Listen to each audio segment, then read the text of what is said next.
this subject truly is timeless. It is about you. It is about being alive. It is about discovering. It is about feeling. And it is about that joy that exists in the heart of every human being.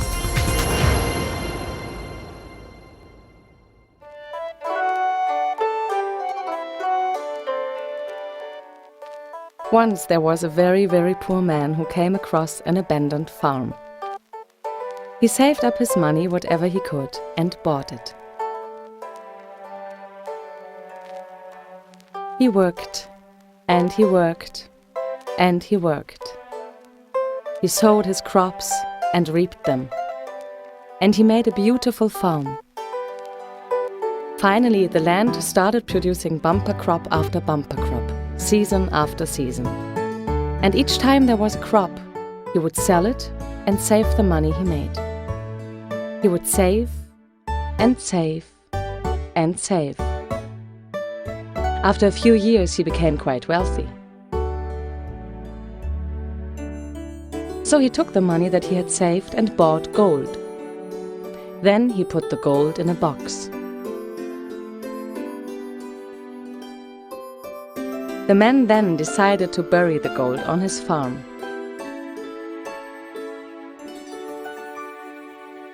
And one day, when he was quite old, he called his children to his bedside and he said, "Work the farm, and you will be rich beyond belief. But work the farm." And when he died, his children thought, "This crazy man, he spent all his life on the farm. We're not like him. We want to go to town, have a business and do many things." So they abandoned the farm, moved to town and tried to earn their living. They tried, and they tried, and they tried, but they remained very poor. One day a man who was also very poor came and asked, "Would you please sell me your farm? This is all the money I have." And the eldest son said, "A little bit of money is worth a lot more than nothing, so yes, you can have the farm." And he sold it. Now this man worked the farm, and guess what happened?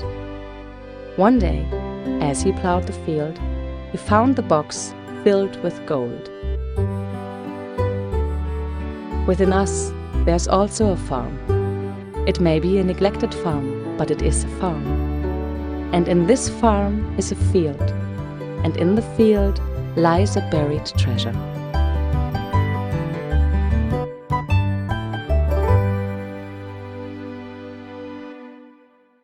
I am here to tell you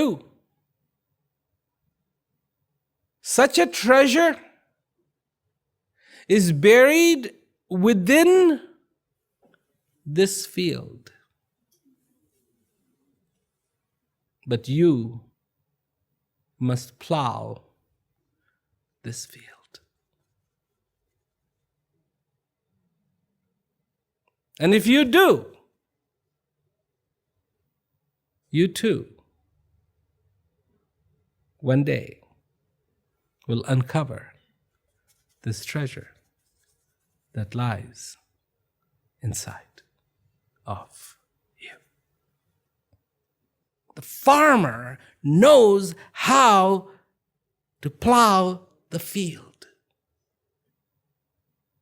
And we need to plow the field where the crop will be the crop of peace. I'm very passionate about this. I'm very passionate about this.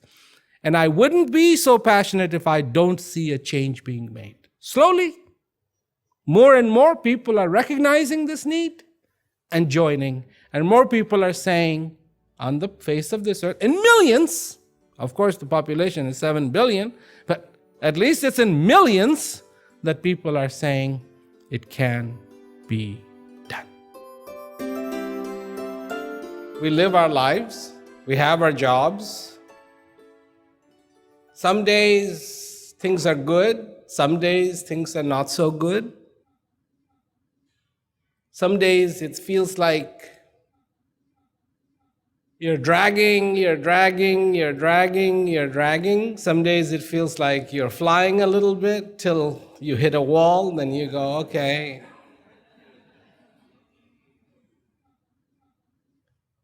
Then you have your Saturdays and Sundays, and you do kind of the similar thing.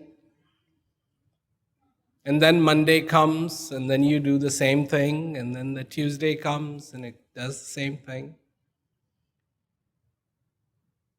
Till one day, your cake, your birthday cake, has too many candles. And it's hard to blow out. That's the day you change the rule. Only one candle, please. It's too many. Then you begin to realize that life is passing by very quickly. And have you truly accomplished what you want to accomplish? And in this world, there's only two ways to survive. Only two. One is that you find that joy, that you find that beauty, that you find that wonder that fills your heart. Or suppress the feeling. Suppress the feeling. Learn to live without wanting happiness.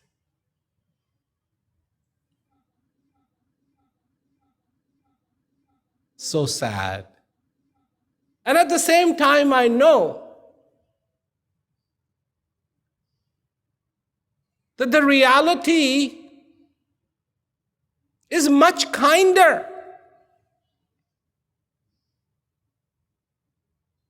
That the joy exists in the heart of every single human being.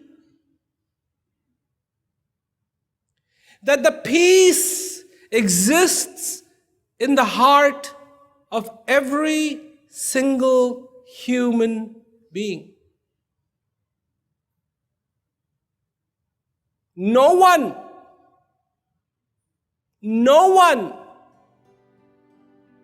is void of the most essential human treasures.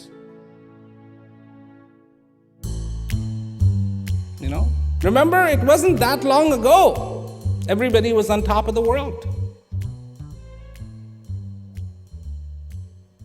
Economy was incredible. We were rich. You would go to a bank to get a loan for a house, and the guy would say, just one?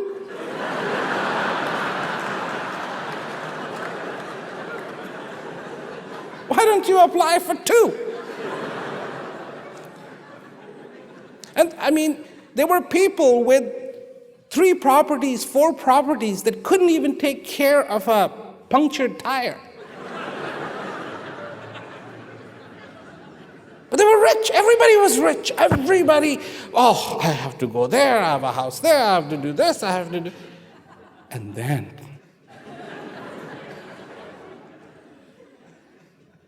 there it is. All of a sudden, you're not rich anymore. Your total worth, which you never got to ever see, it was just somebody's evaluation, you are worth this much, disappeared. Now, this may come as a, why am I making all these funny jokes or whatever about the economy. This is serious stuff. This is reality. No. I'm not the only one.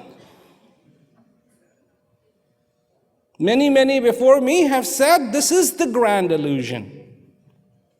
Remember one thing about grand illusion. It looks incredibly real.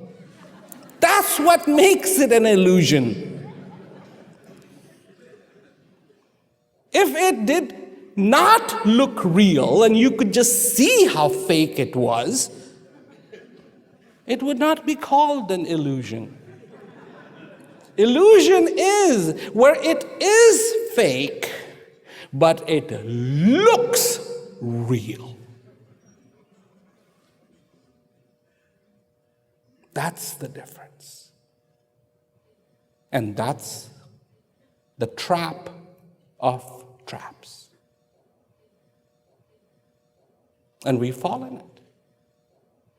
And we say reality is horrible, but reality isn't horrible. Reality is beautiful. Reality is great. Reality is wonderful because you are alive and this is the reality. You exist and this is the reality. You breathe and this is the reality. One more day was presented to you in which you could consciously think, admire, appreciate this day called today. That you could admire, you could appreciate, indeed, this moment called now.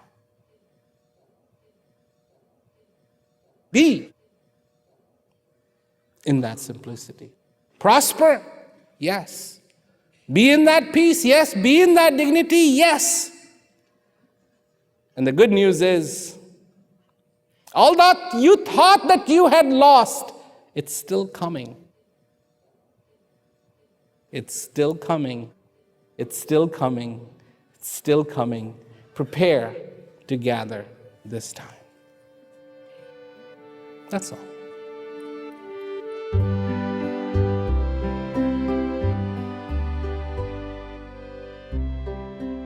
What is the difference in being poor and rich?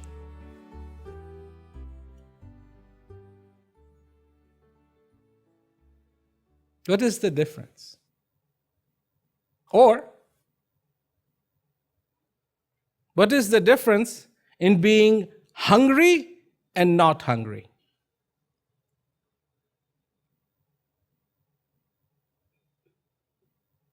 I'm asking you this question because it's an interesting question.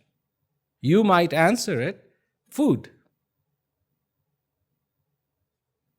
Right? Did you agree? Food? I say no.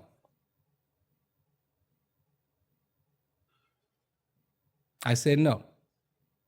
Food in the stomach is the difference between being hungry and not hungry. If a person is surrounded by food, but he isn't eating, he's hungry. When he eats, and even if he's not surrounded by food, he's not hungry anymore.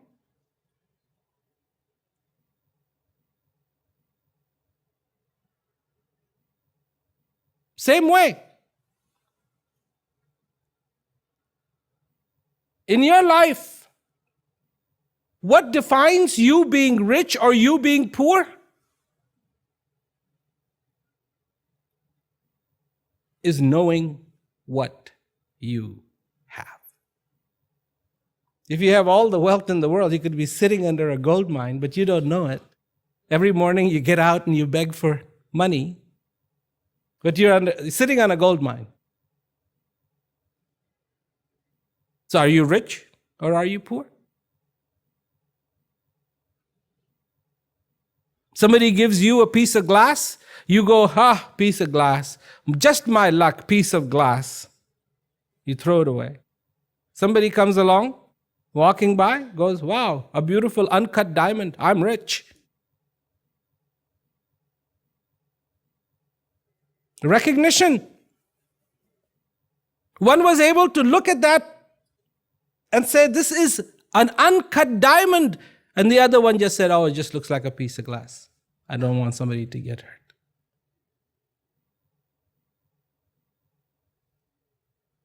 So if you, in your life,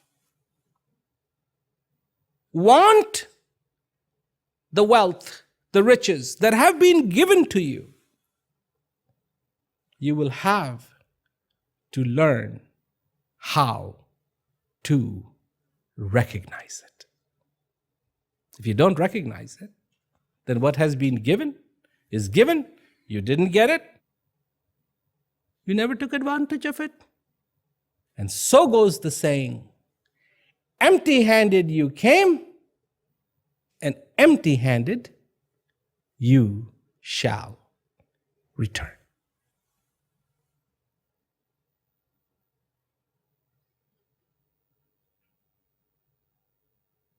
And the possibility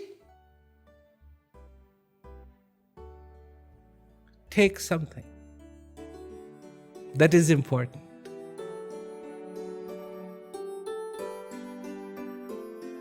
So now the question becomes, are you rich?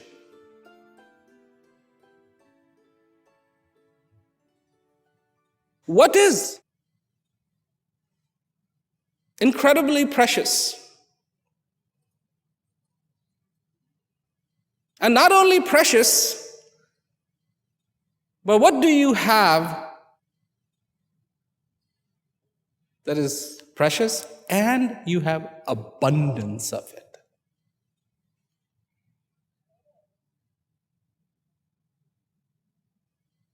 There is something. And it's not dollars, and it's not diamonds. It is another kind of wealth. And one thing that is incredibly precious is this breath that comes in and out of you. And not only is it precious, here's the beauty. It comes in abundance. Not just one. Dead. Because that wouldn't make you rich. The two things, the two tests that it has to pass, precious and abundant. There is one thing that qualifies. Every human being that is sitting in this hall, outside of this hall, in this world, everyone has this.